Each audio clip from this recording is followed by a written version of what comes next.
Chaque jour, Charles et Carole vous présentent la leçon de l'école du sabbat.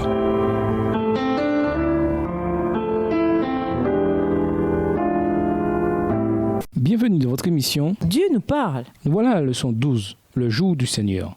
Étude de la semaine, 2 Pierre 3, les versets 1 et 2, Jean 21, les versets 15 à 17, 2 Pierre 3, les versets 3 à 13, Somme 90, verset 4, Matthieu 24, les versets 43 à 51, 2 Pierre 3, les versets 14 à 18. Verset à mémoriser. Puisque tout cela est appelé à se dissoudre ainsi, comment ne devriez-vous pas vivre? C'est avec une conduite sainte et avec piété. 2 Pierre 3, le verset 11. Par le passé, ceux qui ne croyaient pas en Dieu étaient considérés comme peu fiables et même potentiellement dangereux. Pourquoi? L'idée était simple. S'ils ne croyaient pas en Dieu, alors ils ne croyaient pas non plus en l'idée d'un jugement à venir, au cours duquel ils auraient à répondre de leurs actes devant Dieu. Sans cette perspective, les gens auraient davantage tendance à faire le mal. Aujourd'hui, bien qu'une telle idée soit plutôt dépassée et politiquement incorrecte, elle n'est pas pour autant dépourvue de logique. Bien entendu, beaucoup de gens n'ont pas besoin de craindre un jugement futur pour faire le bien. Mais en même temps, l'idée de devoir rendre des comptes à Dieu pouvait bien motiver une attitude convenable. Comme nous l'avons vu, Pierre n'avait pas peur de mettre en garde contre le jugement que les méchants affronteraient devant Dieu, car la Bible dit clairement que ce jugement viendra. Dans ce cadre, Pierre parle sans ambiguïté à la fin des temps du jugement du retour de Jésus et du temps où les éléments embrasés se dissoudront.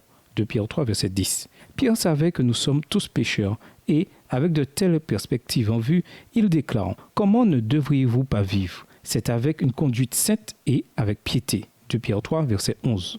Et nous vous laissons avec la pensée du jour. La Bible mentionne souvent le retour du Christ. 2 Pierre 3, le verset 12, décrit cet événement en ces termes. Le ciel sera détruit par le feu. Au revoir. Et à demain si Dieu veut. Dieu nous parle. Chaque jour, Charles et Carole vous présentent la leçon de l'école du sabbat.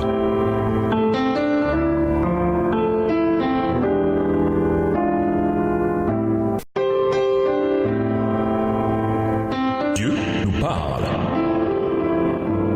Chaque jour, Charles et Carole vous présentent la leçon de l'école du sabbat.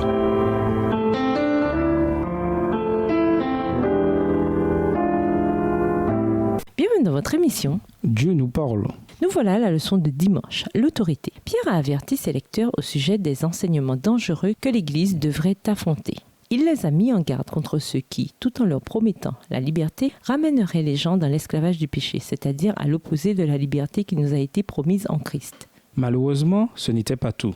Un autre enseignement dangereux allait venir. Mais avant d'évoquer cet avertissement particulier, Pierre dit autre chose. Bien-aimés, c'est déjà la seconde lettre que je vous écris. En toutes deux, je fais appel à des souvenirs pour éveiller en vous une claire intelligence, pour que vous vous souveniez des paroles dites à l'avance par les saints prophètes et du commandement de vos apôtres, commandement de celui qui est Seigneur et Sauveur, de Pierre 3, verset 1. Selon Pierre, pourquoi ces lecteurs devraient-ils prêter attention à ce qu'il écrit? Voir également Jean 21, les versets 15 à 17. Jean 21, versets 15 à 17.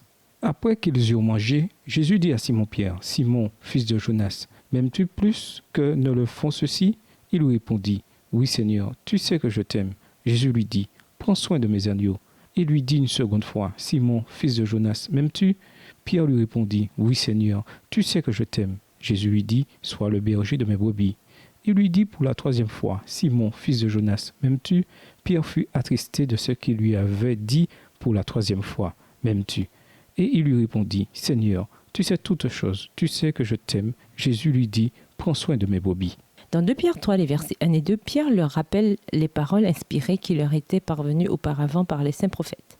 Il les ramène ainsi de nouveau à la Bible, à l'Ancien Testament. Il leur rappelle qu'ils ont la ferme parole prophétique. 2 Pierre 1, le verset 19. Il veut être clair, leurs croyances sont fondées dans la parole de Dieu. Aucun élément du Nouveau Testament ne justifie l'idée que l'Ancien Testament n'est plus valide ou qu'il ne compte pas. Au contraire, c'est le témoignage de l'Ancien Testament qui contribue à établir la validité du Nouveau, y compris les affirmations de Pierre concernant Jésus. Mais ce n'est pas tout. Pierre revendique ensuite une lignée claire depuis les saints prophètes de l'Ancien Testament jusqu'à sa propre autorité en tant qu'apôtre du Seigneur et Sauveur. Il est clair sur l'appel qu'il a reçu du Seigneur. Pas étonnant qu'il ait parlé avec autant de conviction et d'assurance.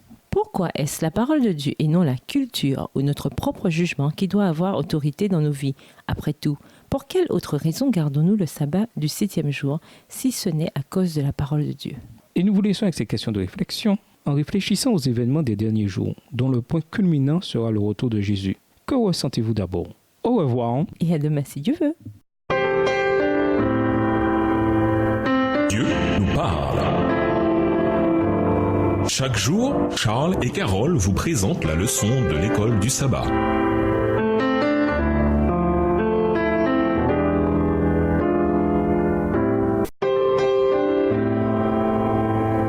Dieu nous parle.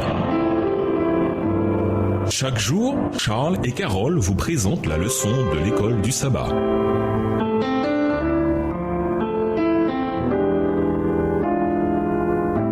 Bienvenue dans votre émission. Dieu nous parle. Nous voilà à la leçon de lundi, les moqueurs. Après avoir cherché à éveiller chez ses lecteurs une claire intelligence pour que vous vous souveniez des paroles dites à l'avance par les saints prophètes et du commandement de vos apôtres, commandement de celui qui est Seigneur et Sauveur, de Pierre 3, verset 2. Pierre passe à une mise en garde particulière. Sachant combien cet enseignement serait dangereux, peut-être cherchait-il à rappeler avec force l'autorité avec laquelle il écrivait. Lisons de Pierre 3, les versets 3 et 4. Quels arguments avanceront ceux qui ne croiront pas au retour du Christ?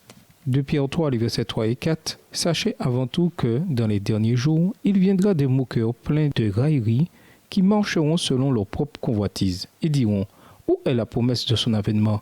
Car depuis que les pères sont morts, tout demeure comme depuis le commencement de la création. » Il y a grande ressemblance entre ceux qui mettent en avant une fausse liberté et ceux qui expriment de l'incrédulité au sujet du retour du Christ. Le premier groupe, dans un appétit de souillure, court après la chair. De Pierre 2, le verset 10. Quant à ceux qui nient le retour de Christ, ils vont au gré de leurs désirs. De Pierre 3, verset 3. Les passions impies peuvent mener aux faux enseignements. Est-ce une simple coïncidence? Les moqueurs, prévient-il, poseront cette question. Où est la promesse de son avènement? De Pierre 3, verset 4. Ce faisant, ils remettront en question la croyance établie des chrétiens selon laquelle Jésus reviendra bientôt sur cette terre. Après tout, et en particulier puisqu'il parle des derniers jours, ces moqueurs avanceront la vérité irréfutable que de nombreux chrétiens sont morts et que les choses continuent comme depuis toujours. En apparence, ce n'est pas une question déraisonnable. Même Enoch, a écrit Ellen G. White, a vu que les justes et les méchants retourneraient ensemble dans la poussière, terme final de leur existence, et il en fut troublé. Si même Enoch, qui vivait avant le déluge, a eu du mal avec cette question, à combien plus forte raison ceux qui ont vécu dans les millénaires qui ont suivi et jusqu'au dernier jour. Et qu'en est-il de nous aujourd'hui, adventistes du 7e jour? Notre nom même porte en lui l'idée du retour de Christ. Advent signifie en anglais avènement. Et pourtant, il n'est pas encore revenu. Et c'est vrai que nous rencontrons des moqueurs, tout comme Pierre l'avait prédit. Dans vos propres vécus de foi, comment gérez-vous le fait que Christ ne soit pas encore revenu? Venez en classe avec vos réponses ce sabbat. Et nous vous laissons avec la question du jour. Quelle espérance ou quel réconfort puisez-vous dans 2 Pierre 3? Au revoir. Et à demain si Dieu veut. Dieu nous parle. Chaque jour, Charles et Carole vous présentent la leçon de l'école du sabbat.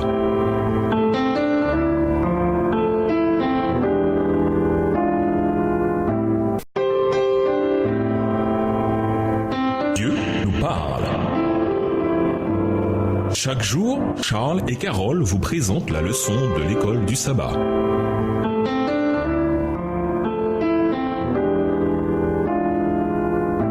Bienvenue dans votre émission. Dieu nous parle. Nous voilà à la leçon de mardi. 1000 ans comme un jour. Dans 2 Pierre 3, les versets 8 à 10, comment Pierre réagit-il à l'argument avancé par les moqueurs? Que dit-il qui peut nous aider encore aujourd'hui à comprendre pourquoi Christ n'est pas encore revenu? 2 Pierre 3, les versets 8 à 10. Mais il est un point que vous ne devez pas oublier, bien-aimés. C'est que devant le Seigneur, un jour est comme 1000 ans, et 1000 ans sont comme un jour. Le Seigneur ne retarde pas l'accomplissement de sa promesse. Comme quelques-uns le pensent, il use de patience envers vous. Il ne veut pas qu'aucun périsse, mais il veut que tous arrivent à la repentance. Le jour du Seigneur viendra comme un voleur. En ce jour-là, les cieux passeront avec fracas, les éléments embrasés se dissoudront, et la terre avec les œuvres qu'elle renferme sera consumée. Pierre réagit à la question de la nature inchangée du monde. Il rappelle à ses lecteurs qu'il est inexact de dire que le monde a continué sans changement depuis la création. Remarquez comment Pierre revient tout de suite à la parole de Dieu comme source et autorité. Il y a eu une époque de grande méchanceté, à l'issue de laquelle Dieu a détruit le monde par un déluge, 2 Pierre 3, verset 6.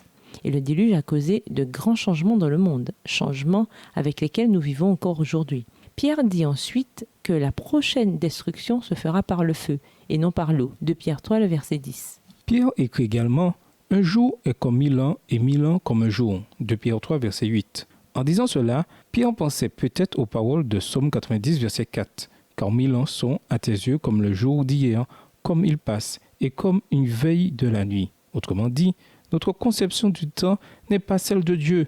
Nous devons donc être prudents dans les jugements que nous portons au sujet du temps. De point de vue humain, on dirait en effet que le retour de Christ tarde. Mais nous ne voyons les choses que de point de vue humain.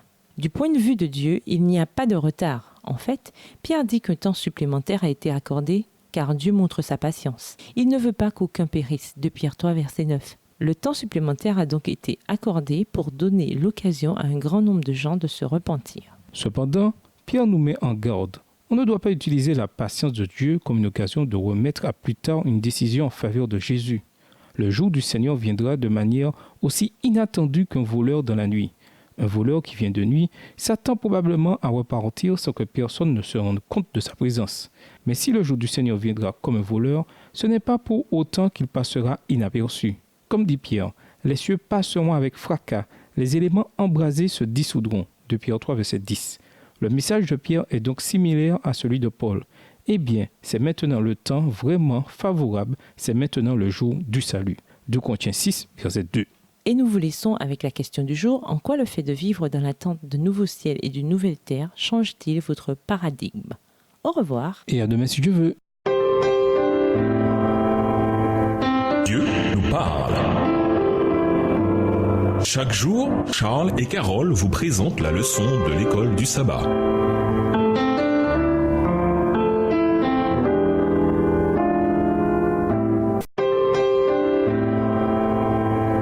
Dieu nous parle.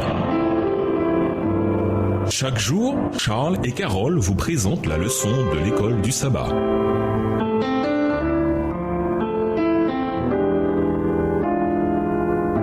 Bienvenue à votre émission. Dieu nous parle. Nous voilà à la leçon de mercredi. Et alors, un jeune homme essayait de témoigner auprès de sa mère. Il lui parla de la mort de Jésus et de la promesse de son retour. Il était assez content de lui et pensa qu'il avait été convaincant. Quand il eut terminé sa mini-prédication sur Jésus et son retour, sa mère le regarda en disant « En quoi cela me regarde ?» Lisons de Pierre 3, les versets 11 à 13. Comment Pierre répond-il à la question « En quoi cela me regarde ?» Voir aussi Matthieu 24, les versets 43 à 51. 2 Pierre 3, les versets 11 à 13. Puisque tout cela est en voie de dissolution, combien votre conduite et votre piété doivent être saintes. Attendez et hâtez l'avènement du jour de Dieu, où les cieux enflammés se dissoudront et où les éléments embrasés se fondront. Mais nous attendons, selon sa promesse, de nouveaux cieux et une nouvelle terre où la justice habitera. Matthieu 24, les versets 43 à 51. Sachez-le bien, si le maître de la maison savait à quelle veille de la nuit le voleur doit venir, il veillerait et ne laisserait pas percer sa maison. C'est pourquoi vous aussi, tenez-vous prêts, car le Fils de l'homme viendra à l'heure où vous n'y penserez pas. Quel est donc le serviteur fidèle et prudent que son maître a établi sur ses gens pour leur donner la nourriture au temps convenable?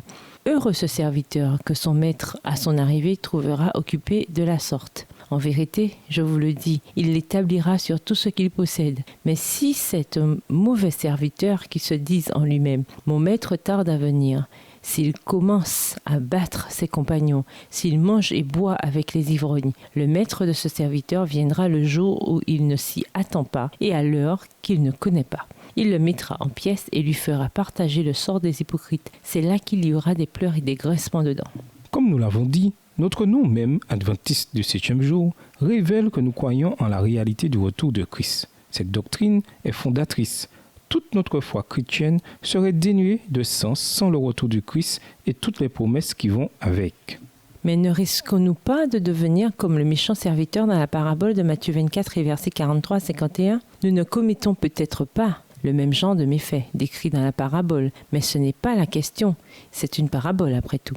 Non, ce que nous dit la parabole, c'est qu'il peut être tentant de revoir nos standards à la baisse, en particulier dans nos rapports avec autrui, de ressembler davantage au monde et d'être moins fervents dans notre foi dans le retour du Seigneur. Bien entendu, de temps en temps, nous rencontrons des gens qui, brandissant leurs tableaux et leurs calculs prophétiques, affirment détenir la date du retour de Christ. Mais globalement, le plus grand danger qui menace les adventistes n'est pas le fait de fixer des dates. Le danger, c'est plutôt qu'au fil des années, la promesse du retour de Jésus occupe de moins en moins nos pensées.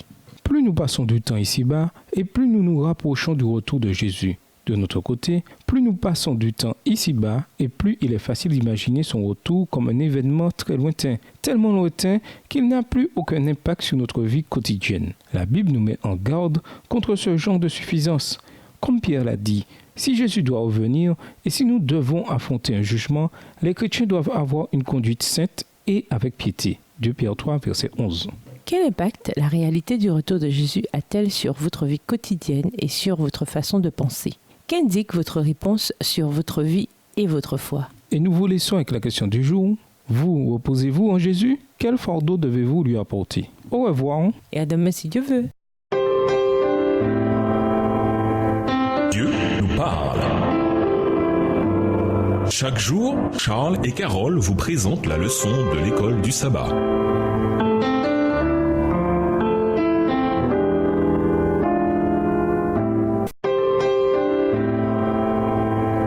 Dieu nous parle.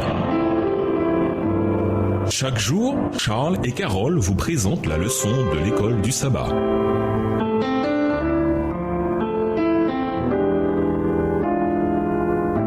Bienvenue dans votre émission. Dieu nous parle. Nous voilà à la leçon de jeudi, un dernier rappel. Pierre conclut son épître sur un thème qui l'a imprégné dès le départ.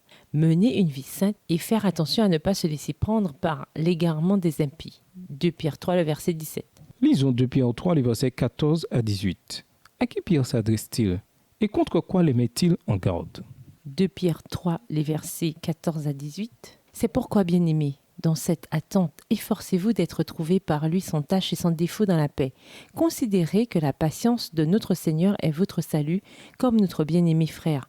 Paul vous l'a aussi écrit selon la sagesse qui lui a été donnée. C'est ce qu'il fait dans toutes les lettres où il parle de ces sujets et où se trouvent des passages difficiles à comprendre dont les personnes ignorantes et mal affermies tordent le sens, comme elles le font du reste des Écritures pour leur propre perdition.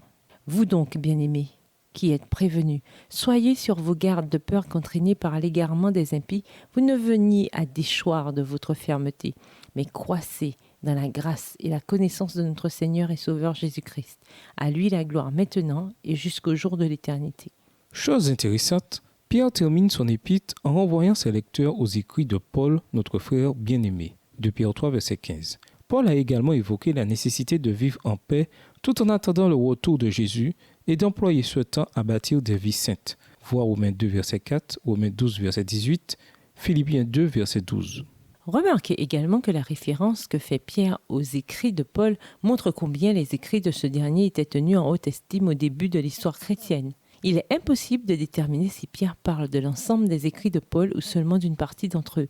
Mais en tous les cas, il est évident que les écrits de Paul étaient bien considérés. Enfin, Pierre dit que les écrits de Paul peuvent être mal interprétés, comme c'est le cas pour n'importe quel passage des Écritures. En grec, le terme grapha signifie littéralement écrit, mais dans ce contexte, il signifie clairement écrit sacré, comme les livres de Moïse et les prophètes. Nous avons ici une preuve que les écrits de Paul faisaient dès le départ autorité, tout comme la Bible hébraïque. À la lumière de ce que nous avons lu plus tôt au sujet des faux docteurs qui promettent la liberté, il n'est pas difficile d'imaginer des gens se servir des écrits de Paul sur la liberté et la grâce comme d'une excuse à leur comportement pécheur. Paul a lourdement insisté sur la justification par la foi seule, Romains 3, les versets 21 et 22, mais rien dans ses écrits ne donne aux gens un permis de pécher, voir Romains 6, les versets 1 à 14. Paul lui-même a dû confronter cette mauvaise interprétation de ce qu'il avait prêché et enseigné sur la justification par la foi. Pourtant, Pierre avertit que ceux qui déforment ces écrits le font pour leur propre perdition. 2 Pierre 3, le verset 16. Quel choix pouvez-vous faire dès maintenant pour vous amener à vivre le genre de vie auquel nous avons été appelés en Christ Jésus. Et nous vous laissons avec la question du jour. En quoi la réalité du retour de Jésus affecte-t-elle votre vie et votre réflexion quotidienne? Au revoir. Et à demain si Dieu veut. Dieu nous parle. Chaque jour, Charles et Carole vous présentent la leçon de l'école du sabbat.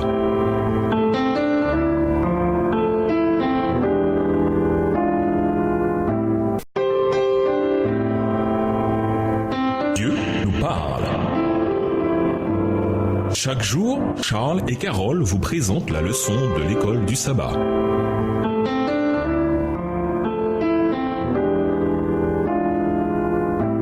Bienvenue dans votre émission. Dieu nous parle. Nous voilà à la leçon de vendredi. Pour aller plus loin, de notre point de vue, on peut avoir le sentiment que le retour de Jésus est grandement retardé. Jésus savait de toute évidence que nous aurions ce sentiment et, dans certaines paraboles, il nous a mis en garde contre ce qui pourrait arriver si nous ne sommes pas prêts durant cette période. Prenez la parabole des 2 serviteurs, dans Matthieu 24 et versets 45 à 51, mentionnée dans l'étude de mercredi. Tous deux attendaient le retour du maître. Mais ils ont tiré des conclusions différentes sur son retour. L'un a décidé de se préparer car son maître pouvait rentrer n'importe quand. L'autre a déclaré que son maître tardait et il en a profité pour commettre des méfaits. Étant donné que nous ne pouvons connaître le moment précis de sa venue, l'ordre nous est donné de veiller. Heureux ces serviteurs que le maître à son arrivée trouvera veillants. Ceux qui attendent avec vigilance la venue du Seigneur ne restent pas oisifs. L'attente de la venue du Christ leur inspire la crainte du Seigneur, la crainte des jugements qui frapperont la transgression et leur fait comprendre quel grand péché il y a à rejeter les offres de la grâce. Ceux qui attendent le Seigneur avec vigilance purifient leurs âmes en obéissant à la vérité. À méditer en classe. Échangez sur votre réponse à la question de lundi sur le retour de Jésus. Comment gérer le fait que Christ ne soit toujours pas revenu? Que peut-on apprendre de nos réponses respectives? Quels enseignements, quelles pratiques et quelles croyances avons-nous en tant qu'adventistes du 7e jour qui ne viennent ni de la culture, ni de la raison, ni de la tradition, mais seulement de la parole de Dieu? Comme nous l'avons vu cette semaine, Pierre associe les tendances pécheresses et les passions avec les faux enseignements. On lisait cette déclaration dans la leçon. Les passions impies peuvent mener aux faux enseignements. Est-ce une simple coïncidence? Pourquoi ne peut-il pas s'agir d'une coïncidence? Quels peuvent être les différents liens entre les deux? Albert Einstein a été le premier à présenter au monde une idée incroyable. Le temps n'est pas absolu.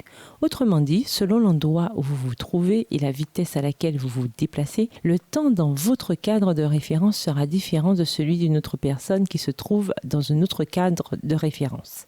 L'idée, c'est que le temps est quelque chose de très mystérieux, dont nous ne comprenons pas complètement le fonctionnement. En quoi cette idée peut-elle nous aider à comprendre que le temps pour Dieu n'est pas le même que pour nous, en particulier quand il s'agit de Christ qui n'est pas encore revenu? Pour conclure, mon pasteur m'a aidé une fois à déménager ailleurs au pays. Tout en vidant une armoire de rangement, j'ai remarqué combien il y avait là de trucs et d'affaires. Tout ça va bouler, m'a-t-il dit, en écho à 2 Pierre 3, verset 10. En ce jour-là, le ciel disparaîtra avec un fracas effrayant. Les corps célestes seront détruits par le feu. La terre avec tout ce qu'elle contient cessera d'exister ou sera consumée, comme le rendent certaines versions bibliques. Peu importe combien nous chérissons nos biens, tout ce que nous pouvons apporter au ciel, ce sont les âmes que nous avons amenées au Christ. L'or, l'argent, les maisons, les terrains, les objets d'art, même une précieuse collection disparaîtront au retour du Christ. Les rachetés habiteront sur une nouvelle terre, une terre totalement récréée et restaurée. C'est pourquoi nous devons entretenir notre relation avec Dieu. Pierre avertit l'Église et nous du danger de suivre de faux enseignants. Tenons-en compte. Au revoir. Et à demain si Dieu veut. Dieu nous parle. Chaque jour, Charles et Carole vous présentent la leçon de l'école du sabbat.